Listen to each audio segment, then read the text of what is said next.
জানিয়ে দিব এই মুহূর্তে আমাদের হাতে থাকা সর্বশেষ গুরুত্বপূর্ণ আপডেট বাংলা সংবাদ। নির্বাচন পুরোপুরি বাংলাদেশের অভ্যন্তরীণ বিষয় বললেন প্রেস সচিব।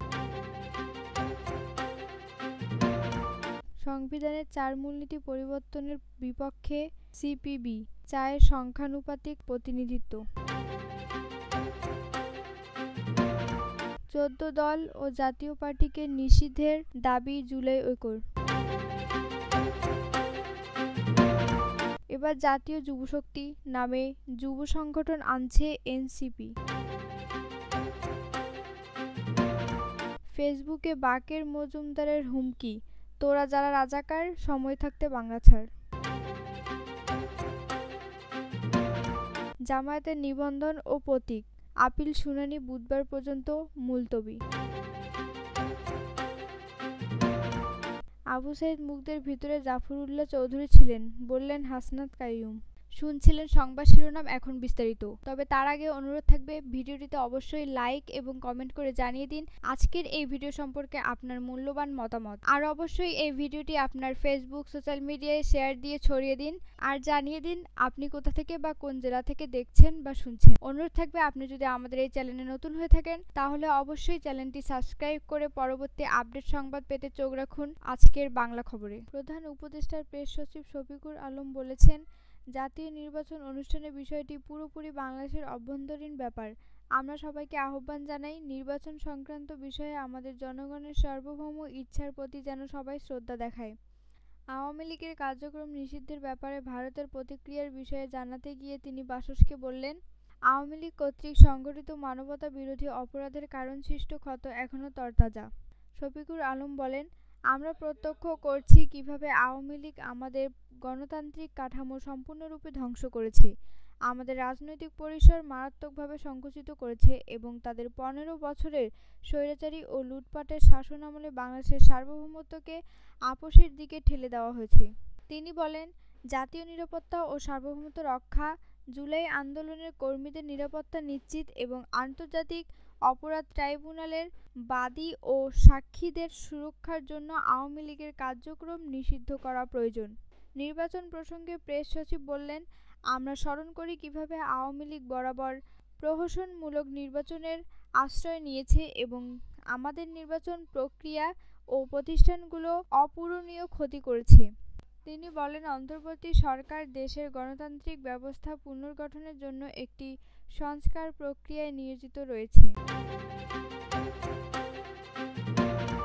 বাংলাদেশের সংবিধানের 4 মূলনীতি পরিবর্তন ও দ্বিকক্ষ বিশিষ্ট সংসদের প্রয়োজন নেই বলে মনে করে বাংলাদেশ কমিউনিস্ট পার্টি সিপিবি। সংসদে সব দলের প্রতিনিধিত্ব নিশ্চিতে সংখ্যানুপাতিক পদ্ধতি প্রবর্তনের পক্ষে দলটি। অন্যদিকে সংবিধান সংস্কার সংক্রান্ত সব প্রস্তাব বাস্তবায়নে নির্বাচিত সংসদের মাধ্যমে করার পক্ষ দলটির।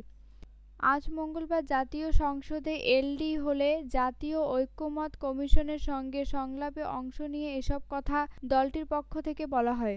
দলটির সভাপতি মুহাম্মদ শাহ আলম, সাধারণ সম্পাদক রুহিন হোসেন সহ দলটির 11 সদস্যর প্রতিনিধি দলের অংশগ্রহণে সকাল 10টায় শুরু হয়ে বেলা 2টার পরে সংলাপ শেষ হয়।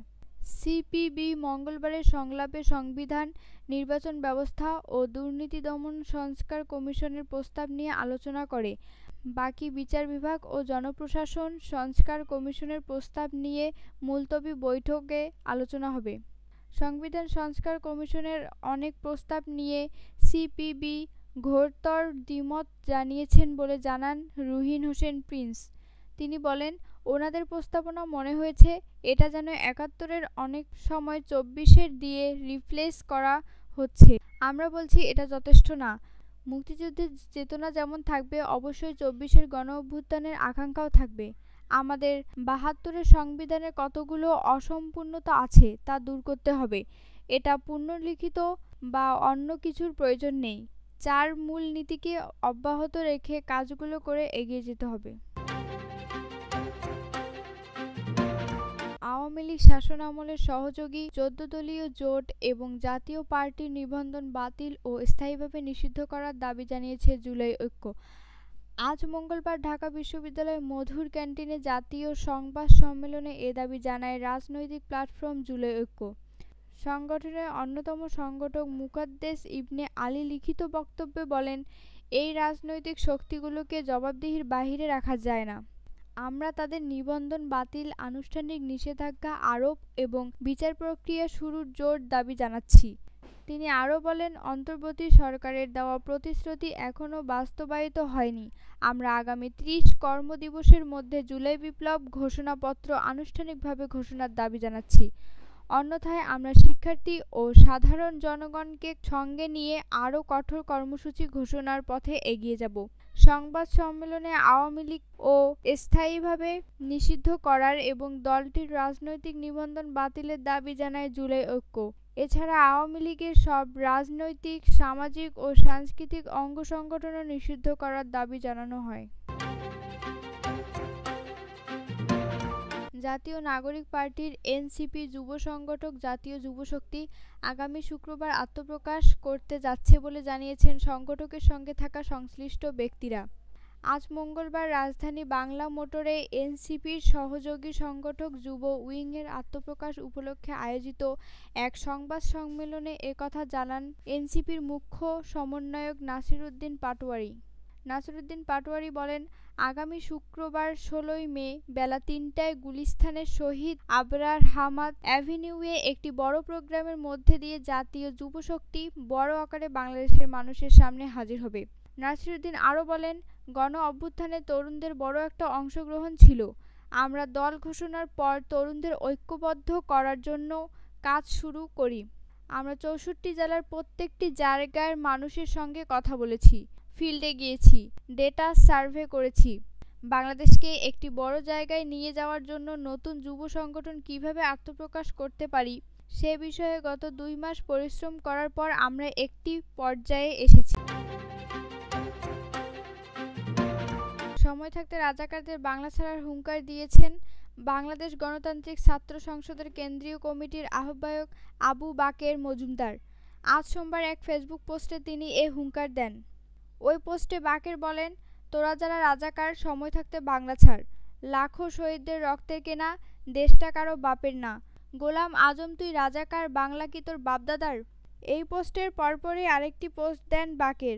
সেই পোস্টে তিনি বলেন, হাসিনাকে সরায়ে গেলাম, আজমের জন্য আমরা জুলাইয়ের রক্ত দেই নাই। আবু বাকের মজুমদার জুলাই আগস্টের গণ অভ্যুত্থানের বৈষম্য বিরোধী ছাত্র আন্দোলনের একজন কেন্দ্রীয় সমন্বয়ক ছিলেন। জামায়াতে ইসলামী নিবন্ধন নিয়ে আপিল ও প্রতীক বরাদ্দের বিষয়ে দলটি করা আবেদনের শুনানি আগামীকাল বুধবার পর্যন্ত মুলতবি করা হয়েছে।